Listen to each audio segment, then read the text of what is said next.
먼저 말씀을 전하기 전에 먼저 감사의 말씀을 먼저 좀 드리고 말씀을 나누도록 하겠습니다. 지난 2월에 먼저 하나님의 부르심을 받으신 고 김명혁 원로 목사님의 장례가 있었습니다. 그때에 힘과 마음을 다하여 또 우리 교회와 성도들을 위로해 주신 우리 김학규 총장님과 또 모든 교수님 그리고 모든 교직원 여러분께 강변교회 모든 교인들을 대표하여서 감사의 말씀을 드립니다. 앞으로도 강변교회는 고 김명현 목사님의 유지를 이어 합동신학대학원 대학교를 섬기며 또 위하여 기도하도록 저희가 최선을 다하도록 하겠습니다. 다시 한번 합신의 우리 모든 교수님 또 총장님 또 교직원 또 우리 학생 여러분 모든 분들에게 다시금 깊이 감사의 말씀을 드립니다. 감사합니다.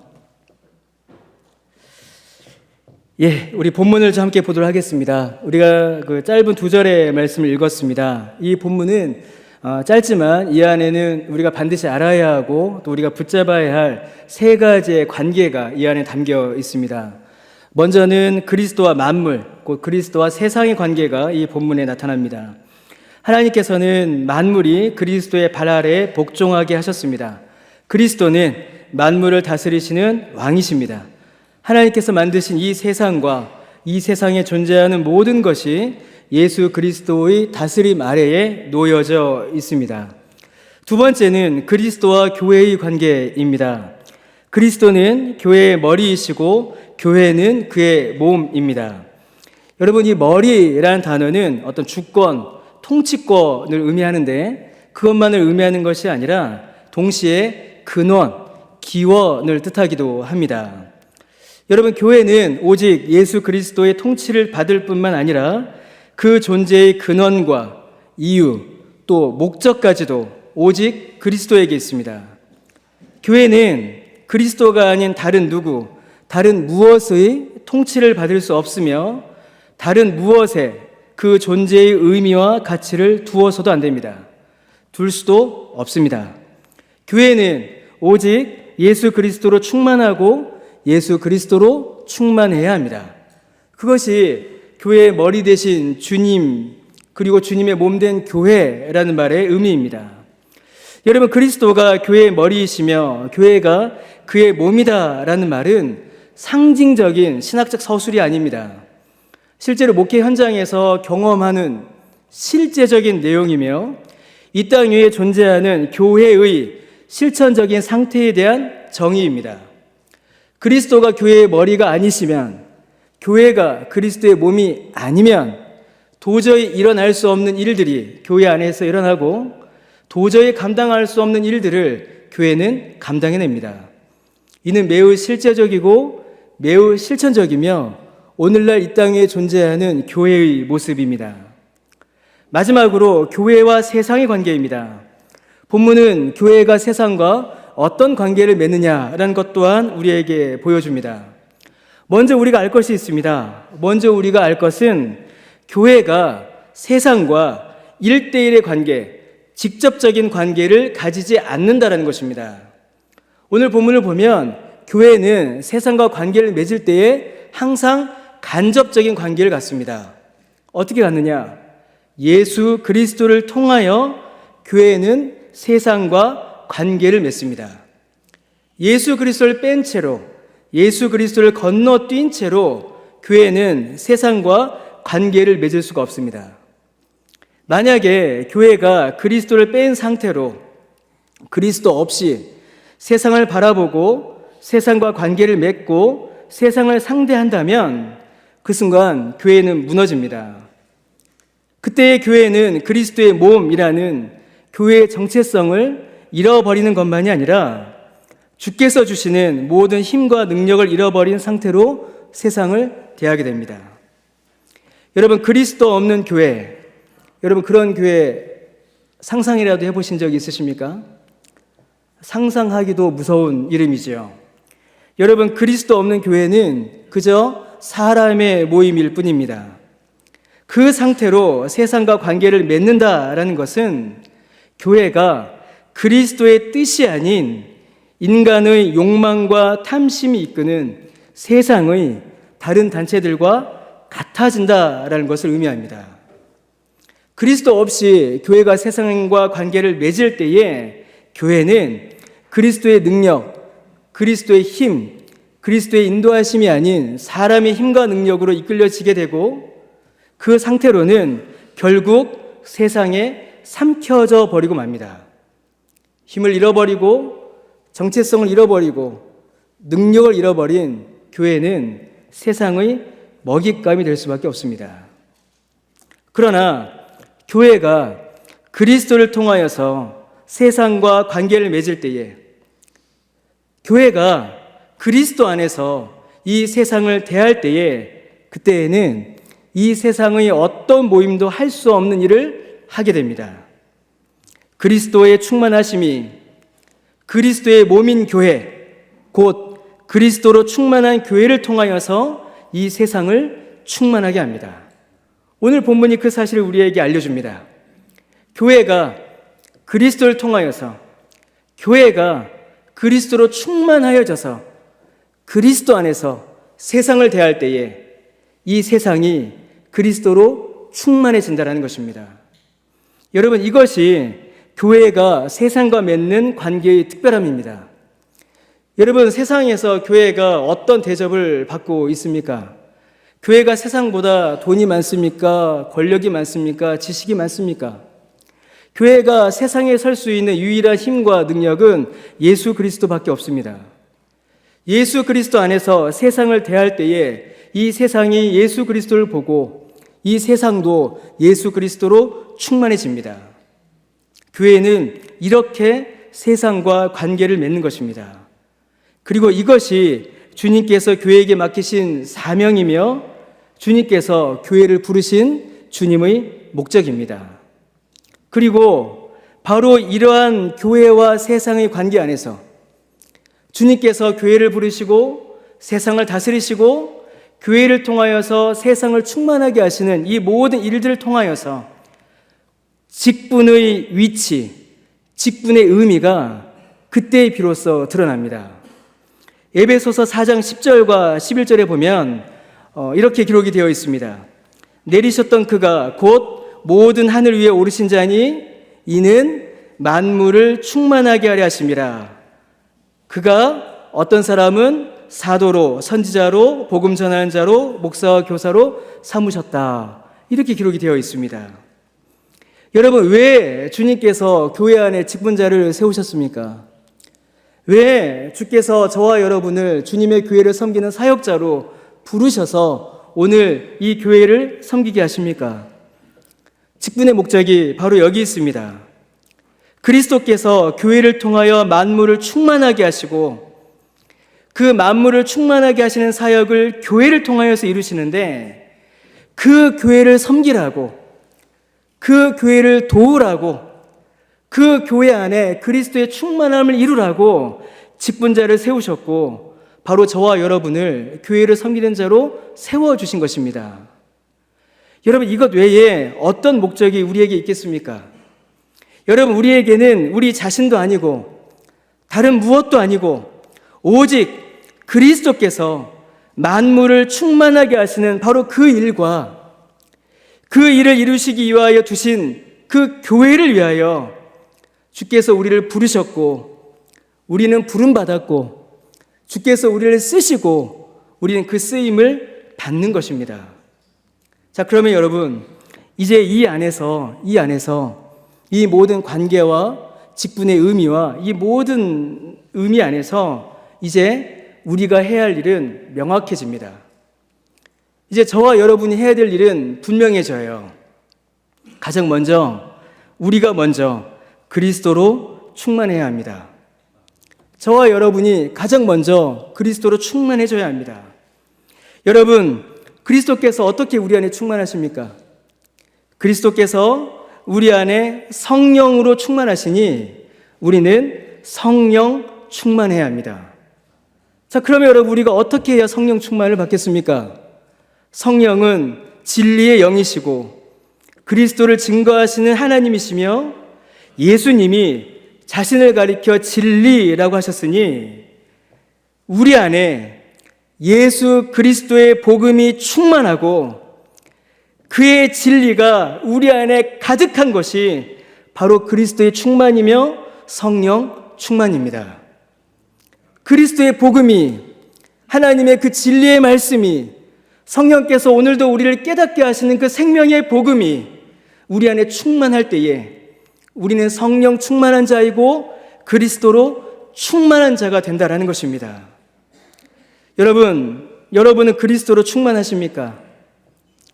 사랑하는 우리 동역자 여러분, 여러분은 예수 그리스도의 말씀으로, 그 생명의 복음으로, 그 진리로 충만하십니까?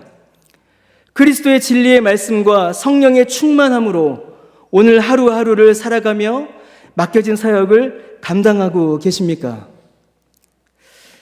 여러분, 그리스도의 충만함을 누리지 못하고 있다라는 가장 분명한 증거가 있습니다. 그리스도의 충만함, 성령의 충만함, 진리의 충만함을 누리지 못하는 가장 분명한 표시가 있어요. 그게 뭐냐면 여전히 나 자신을 향한 최고의 권위를 내가 쥐고 있는 자기 중심성입니다. 곧 성령의 능력으로 진리의 말씀을 따라 예수님을 닮아가는 그 변화를 거부하고 여전히 자신의 고집과 사상을 주장하는 모습, 여러분, 그것이 바로 그리스도의 충만함을 누리지 못하는 모습입니다. 그리스도로 충만하면 성령이 충만하시고, 성령이 충만하시면 진리의 말씀이 내 안에 충만하니 내가 변화될 수밖에 없습니다. 여러분, 우리가 믿는 진리, 우리가 가르치는 진리는 무기력한 이념이나 사상이 아닙니다. 성령께서 지금도 역사하시는 살아계신 하나님의 능력입니다. 그 능력이 우리 가운데 역사하실 때 변화는 일어나죠. 그런데 우리가 그리스도의 충만을 외면하고 진리의 충만에 마음을 두지 않을 때에 우리는 변화되지 않습니다. 내 아집, 내 사상, 내 생각만이 더 견고해질 뿐입니다. 여러분, 그리스도의 충만함은 육체적, 심리적, 지적, 자기 만족을 누리는 일종의 포만감이 아닙니다. 많은 분들이 그렇게 혼돈하세요. 내가 원했던 것, 내가 바랬던 것, 내가 꿈꾸었던 것, 그것을 누리는 그 포만감, 그 포만감이 성령 충만이다라고 오해하시는 분이 계십니다. 그러나 그렇지 않습니다. 여러분, 주님께서는 복 있는 사람은 오히려 그 심령이 가난하다라고 하셨습니다. 그 심령이 완전히 파산한 상태가 되어 어떤 것도 자랑할 것이 없는 상태, 그 상태가 복 있는 상태라고 주님께서 말씀하셨습니다. 여러분, 그리스도의 충만함은 내가 누리는 포만감이 아닙니다.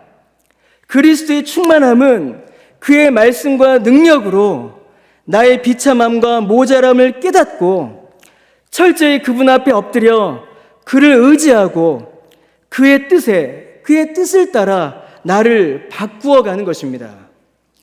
세상이 말하듯이 내가 무언가를 손에 쥐는 것이 충만이 아니라 그리스도께서 나를 다스리시고 나를 이끄셔서 그의 뜻대로 나를 바꾸어 가시는 것, 여러분, 그것이 그리스도의 충만입니다. 그분이 나를 이끄시고 나는 그분을 따르는 것, 그분이 나의 주가 되시며 나는 그의 종이 되는 것, 내 뜻과 내 나라가 아니라 그리스도의 뜻과 그의 나라가 이루어지는 것, 여러분, 바로 그것이 그리스도의 충만이라는 것입니다. 여러분, 우리가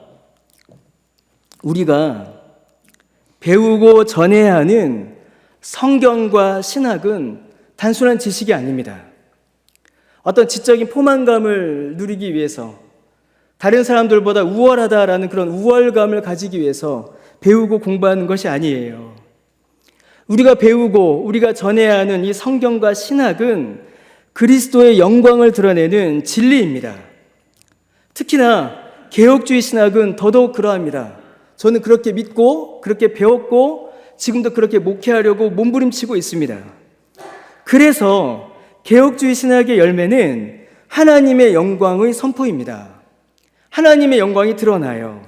그리고 그 영광의 빛이 비추어질 때에 그 영광의 빛을 받은 사람이 변화됩니다. 그러면 여러분, 가장 먼저 변화되어야 될 사람이 누구이겠습니까? 가장 먼저 이 하나님의 영광의 빛, 이 진리의 빛 앞에서 가장 먼저 바뀌어야 될 사람이 과연 누구이겠습니까? 바로 저와 여러분입니다. 바로 저와 여러분입니다. 제가 그래서 신학교 입학하자마자 박살이 났었습니다. 저는 일반 대학을 나왔거든요. 일반 대학에서 문학과 철학을 열심히 배우면서 머릿속에 그것을 가득 담고 신학교에 왔습니다. 그리고 신학교에 와서 처음 신학을 배우면서 떼굴떼굴 굴렀습니다. 도무지 받아들여지지 않아서, 도무지 납득이 되지 않아서 하나님 앞에 울부짖었습니다. 하나님의 은혜 가운데 바꾸어 주셨죠. 여러분, 저희 은사 목사님께서 같이 이제 밥을 먹다가 이런 말씀을 해주신 적이 있습니다. 개혁주의 신학은 하나님 앞에 꼬꾸라진 자만이 배우고 가르칠 수 있다. 밥 먹다가 그런 말씀을 해주셨어요. 개혁주의 신학은 하나님 앞에 꼬꾸라진 자만이 엎드려진 자만이 배우고 가르칠 수 있다. 그 말씀이 제 평생에 남아 있습니다. 하나님의 영광이 선포되고 그리스도로 충만한 진리는 하나님 앞에 꼬꾸라진 자가, 하나님 앞에 엎드려진 자가 배울 수 있고 전할 수 있습니다. 또 이 진리의 말씀은 우리를 하나님 앞에 엎드려지게 합니다. 내가 가지고 있던 주장, 내가 가지고 있던 사상, 나의 아집을 하나님 앞에 내려놓고 그리스도로 충만하여질 때 그 그리스도의 복음의 진리가 우리를 하나님 앞에 엎드려지게 하고 엎드려진 우리를 새롭게 변화시키는 것입니다.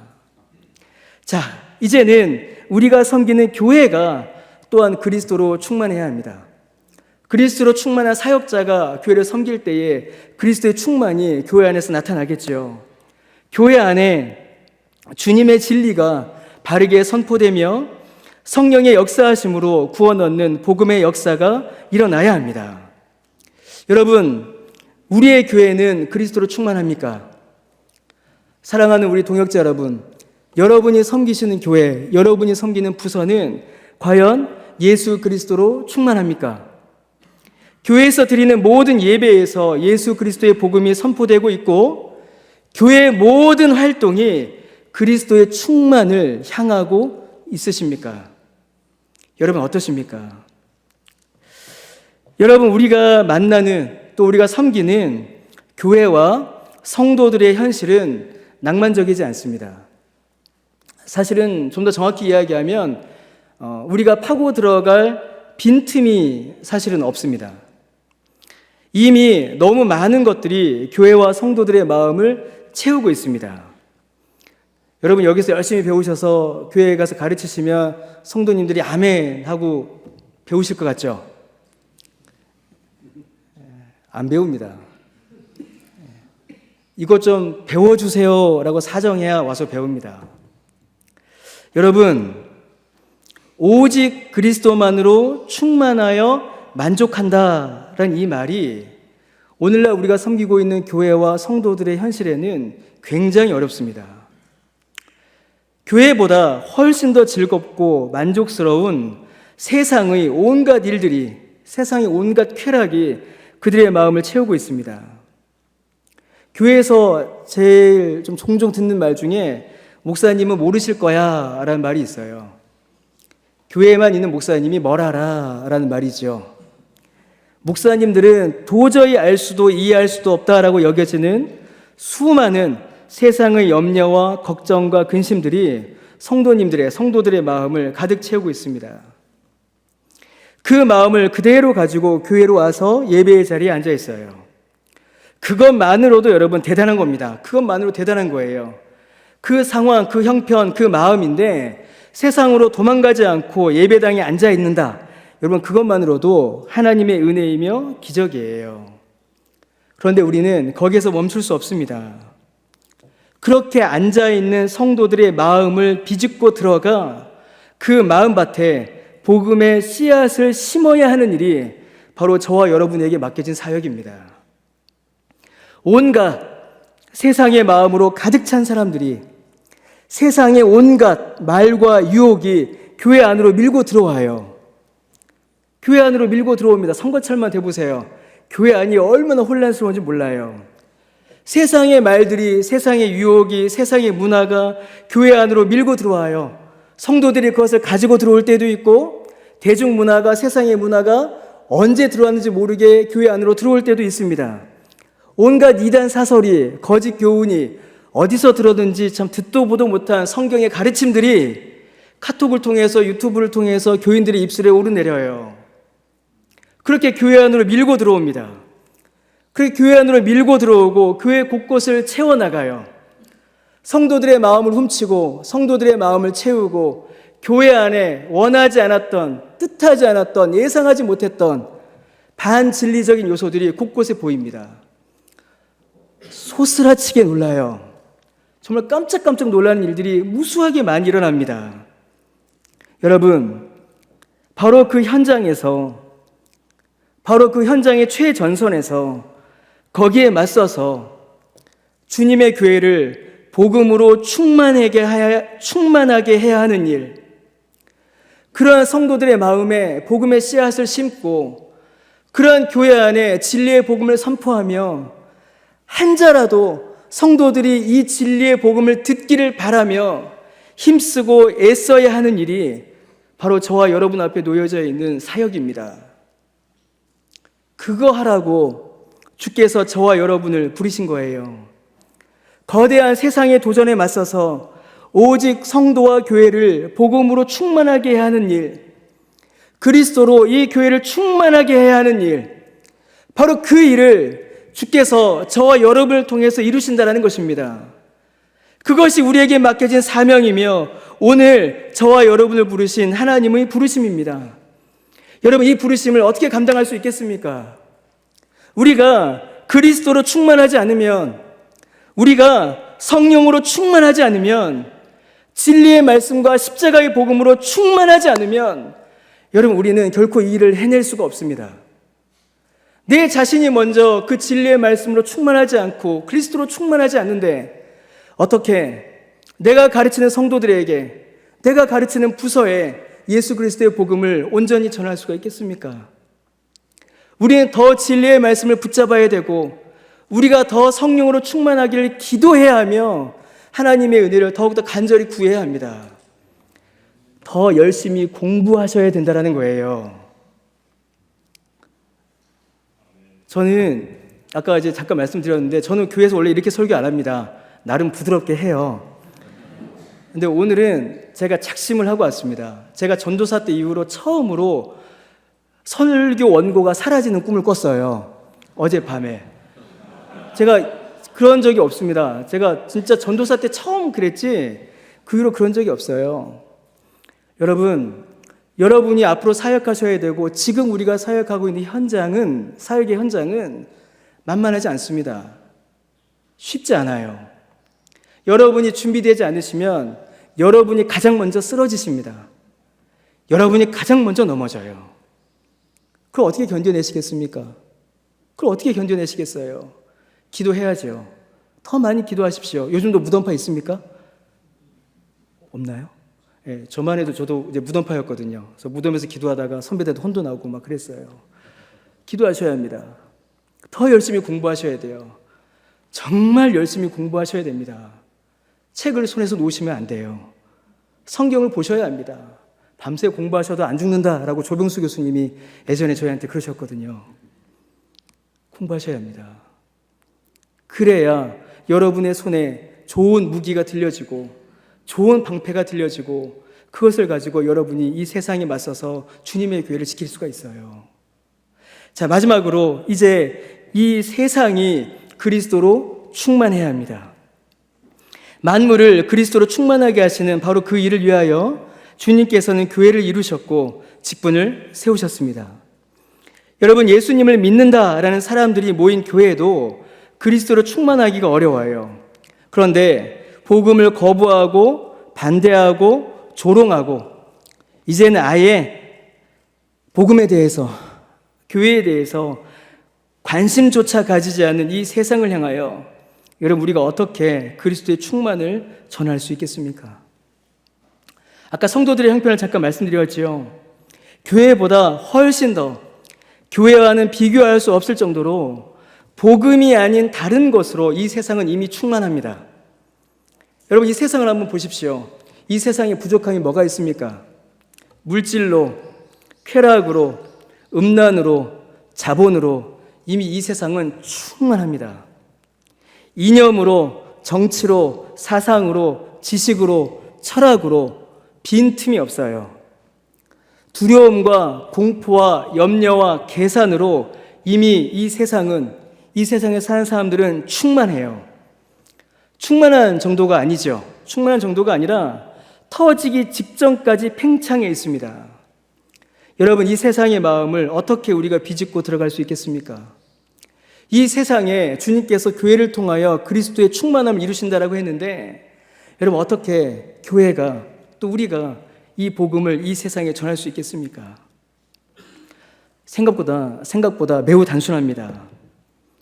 그리스도로 충만한 신자들이 모여 그리스도로 충만한 교회를 이루고 그리스도로 충만한 신자와 교회가 이 세상 속으로 나아갈 때에 이 세상은 바로 그 그리스도인과 그 교회를 통하여 그리스도를 볼 것이며 그리스도의 충만함을 경험하게 될 것입니다. 다른 게 아니에요. 그리스도로 충만한 그리스도인과 그리스도로 충만한 교회가 이 세상을 향하여 나아갈 때에 그리스도가 드러나고 이 세상이 그리스도의 충만을 경험하게 된다는 것입니다.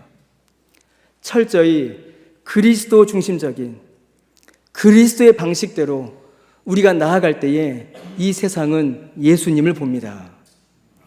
세상의 방법이 아니에요. 세상은 거대한 힘과 위력, 규모의 논리로 정복해 나가려고 합니다. 이건 세상의 방식이죠. 그러나 우리는 세상의 방식이 아닌 그리스도의 방식으로 이 세상을 향하여 나아가야 합니다. 그리스도께서 우리를 어떻게 정복하셨습니까? 여러분, 그리스도께서 우리 안에 어떻게 충만하셨습니까?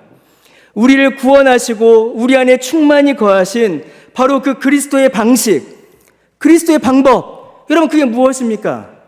낮아지고 섬기고 사랑과 눈물과 소금과 빛의 모습으로 나아가는 것입니다. 때리면 맞고 침뱉으면 닦고 조롱하면 참고 십자가를 지우면 메고 예수 그리스도께서 우리에게 오셔서 우리 안에 충만히 거하신 예수님의 방식으로, 예수님의 방법으로 우리가 세상을 향하여 나아갈 때에 세상은 우리를 통하여 예수 그리스도를 보고 예수 그리스도를 볼 때에 이 세상은 그리스도의 충만이 그 안에 가득 일어나게 될 것입니다. 그게 전부예요.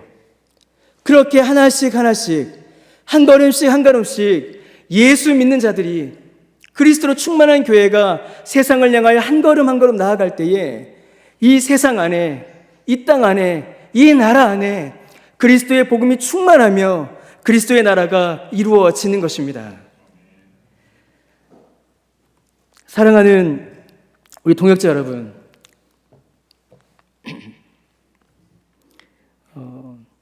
길지 않은 시간 사역을 하며 제가 이제 깨달은 것이 하나 있습니다. 제가 제 후배들 혹은 우리 교역자들한테도 가끔 이제 했던 이야기인데, 죄송합니다. 이런 이야기를 드려서 제가 꿈과 희망을 좀 심어드려야 되는데, 제 역할은 그게 아닌 것 같아요. 꿈과 희망과 불타는 사명은 다른 목사님께 들으시고요.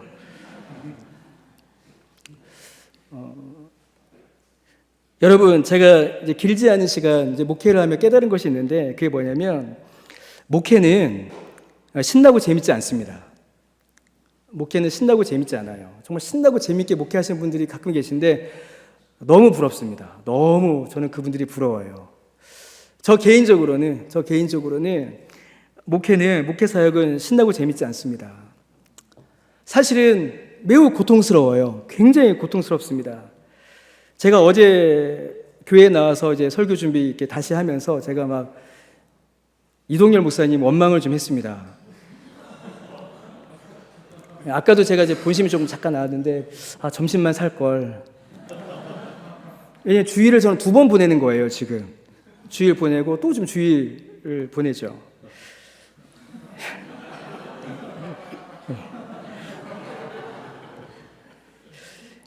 매주 강대상에서 말씀을 전해야 합니다. 매주 설교를 준비하기 위해서 자신을 거의 갈아 넣는 수고를 해야 돼요. 저만이 그런 게 아닙니다. 많은 목사님들이 또 많은 사역자들이 주일 강대상에서 말씀을 선포하기 위해서 일주일 내내 정말 자기를 갈아 넣는 이제 그런 수고를 해야 합니다. 토요일날 설교 준비하면 안 된다. 토요일날 설교 준비하지 말자라고 1000번, 10,000번 결심을 하지만 월요일부터 금요일까지 이어지는 사역이 도저히 저에게 설교 준비할 시간을 주지 않습니다. 토요일에 해야 돼요. 애들은 토요일에 놀러 가자고 하는데 야 아빠 바빠. 아빠는 교회 간다. 맨날 가. 뭐 이러면서 교회 와서 해야 돼요. 매주 전해야 하는 설교를 준비하기 위해서 정말 자신을 거의 갈아 넣는 수고를 해야 돼요. 그런 사역이 저 경우에 일주일에 한 10번 정도 됩니다.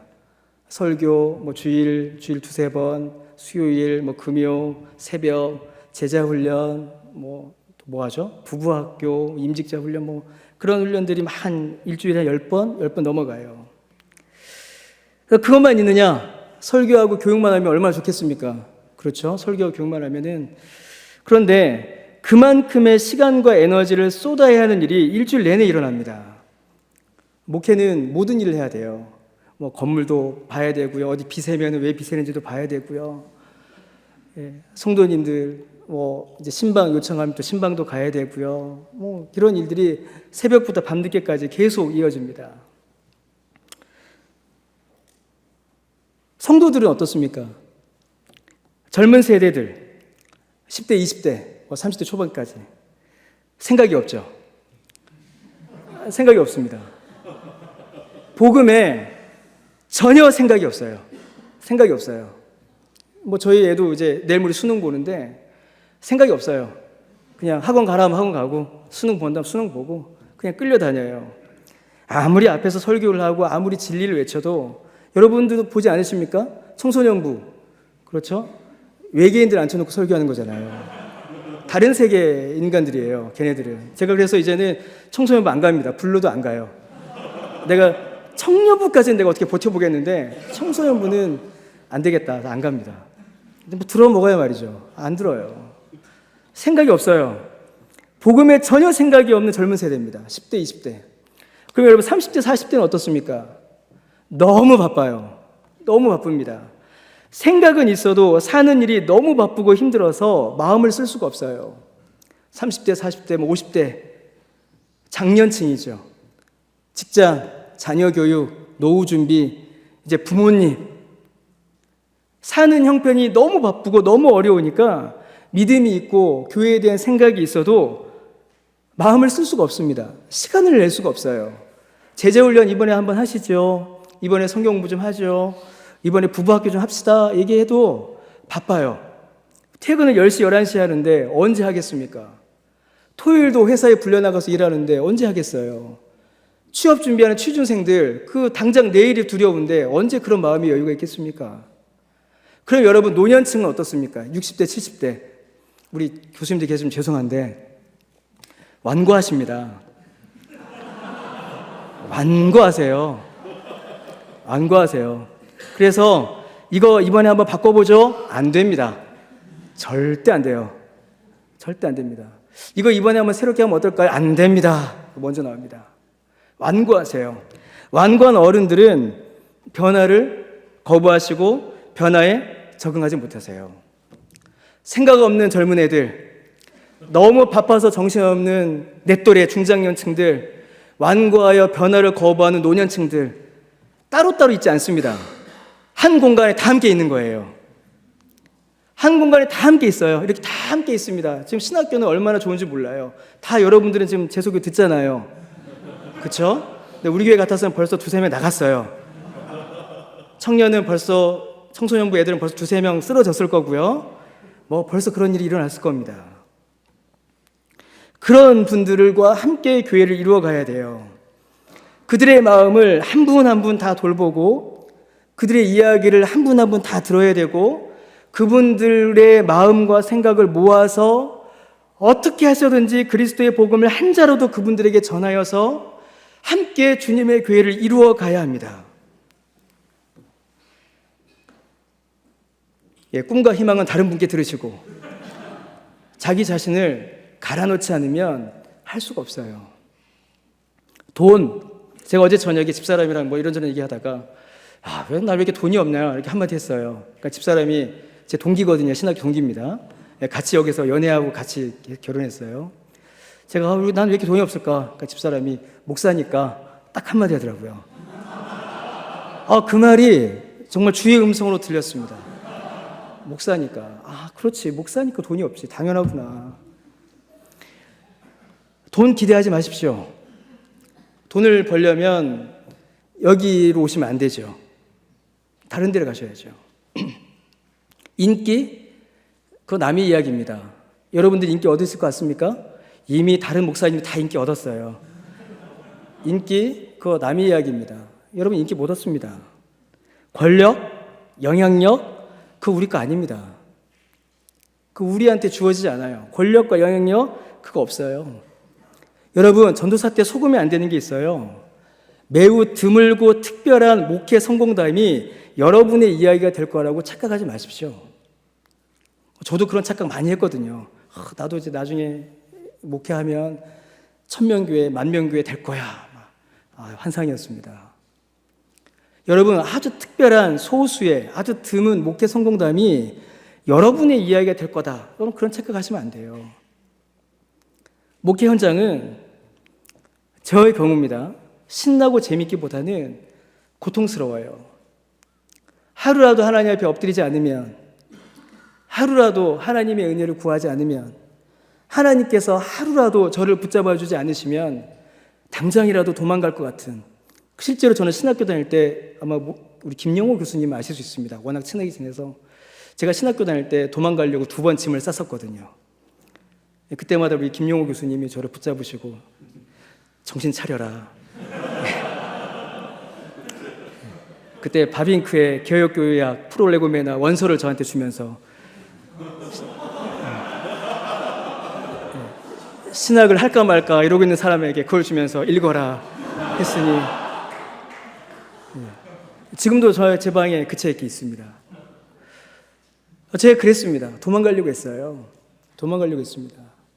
너무 무섭고 너무 두렵고 제 자신이 너무 약해서 이건 감당할 수 있는 일이 아니다라는 것이 너무 보였기 때문에 그럼에도 불구하고 여기까지 왔습니다. 그럼에도 불구하고 지금도 매주 저를 갈아놓고 지금도 매주 목이 쉬고 지금도 매주 기절하듯이 잠들고 매주 약을 먹고 하면서도 이 목회를 계속 이어가요. 여러분들도 이 목회 얘기를 계속 가실 겁니다. 왜 그렇습니까? 돈도 없고 인기도 없고 권력과 영향력도 없고 사람들한테 존중도 못 받고 이러한 길을 왜 가야 합니까? 왜 가고 있습니까? 하나님의 영광이 이 길에 있기 때문입니다. 그리스도의 영광을 보기 때문이에요. 예수 그리스도의 그 충만하심과 예수 그리스도의 그 충만하심의 영광을 실제로 눈앞에서 보기 때문입니다. 성도 한 사람 한 사람이 그리스도로 충만해져서 변화되는, 그래서 그리스도를 닮아가는 바로 그 모습을 실제로 눈앞에서 보기 때문이에요. 교회가 비록 막 이렇게 뚜렷하게 막 눈에 보이게 성장이나 변화가 일어나지 않고 더뎌도 조금씩이라도 그리스도로 충만하여지고 모든 예배와 모임과 훈련과 양육을 통하여서 그리스도가 드러나고 복음이 선포되고 성경과 교리를 배우는 자리에 성도님들이 한 분 한 분 나오는 그 모습들, 그렇게 교회가 그리스도의 복음으로 충만해져가는 그리스도의 영광을 교회에서 보기 때문입니다. 그 성도님들과 그 교회가 세상으로 나아가서 동네 사람들에게 칭찬받고 교회가 지역에 유익하다라는 말을 조금이라도 듣고 성도들이 그들의 직장과 학교와 가정에서 그리스도를 증거하고 그렇게 증거된 그리스도를 통하여서 그렇게 증거된 그리스도를 보고 또다시 새롭게 예수님을 구주로 믿어 복음 안으로 들어오는 그 복음의 역사, 그 영원 구원의 영광의 역사를 보기 때문이에요. 그래서 목회를 합니다. 신나고 재밌고 성공하고 돈 많이 벌어서가 아니라 그리스도의 충만의 영광이 드러나고 그리스도의 영광이 우리 가운데 충만히 임하심을 보기 때문에, 실제로 그것을 경험하기 때문에 이 목회의 길을 걸어가는 거예요. 이 사역을 그냥 해나가는 겁니다. 나의 영광이 아니라, 나의 만족, 나의 포만감이 아니라 그리스도로 충만하여 그리스도께서 영광 받으시는 바로 그 충만의 영광, 그리고 그 영광의 충만, 그 은혜가 저를 그렇게 신학교 때 도망가려고 했던 저를 여기까지 이끌었고 앞으로도 저를 이끄실 것을 저는 믿습니다. 그리고 저와 여러분을, 이 자리에 계신 우리 모두를 주님께서 그렇게 이끌어 가시고, 그리고 우리 모두를 통하여서 하나님께서 영광 받으실 것을 믿습니다. 사랑하는 우리 동역자 여러분, 또 존경하는 우리 교수님 여러분, 저와 여러분 우리 모두를 통하여서, 또 우리 합신을 통하여서 영광 받으실 하나님을 찬양합니다. 우리를 사용하셔서 하나님의 뜻을 이루시고 하나님의 나라를 이루실 그리스도의 충만과 그 충만의 영광을 우리에게 보여주실 것을 저는 믿습니다. 그 믿음으로, 그 은혜로 앞에 놓여져 있는 이 사역의 길을 함께 걸어가시는 또 저 여러분 우리 모두 되시기를 주님의 이름으로 간절히 축원합니다.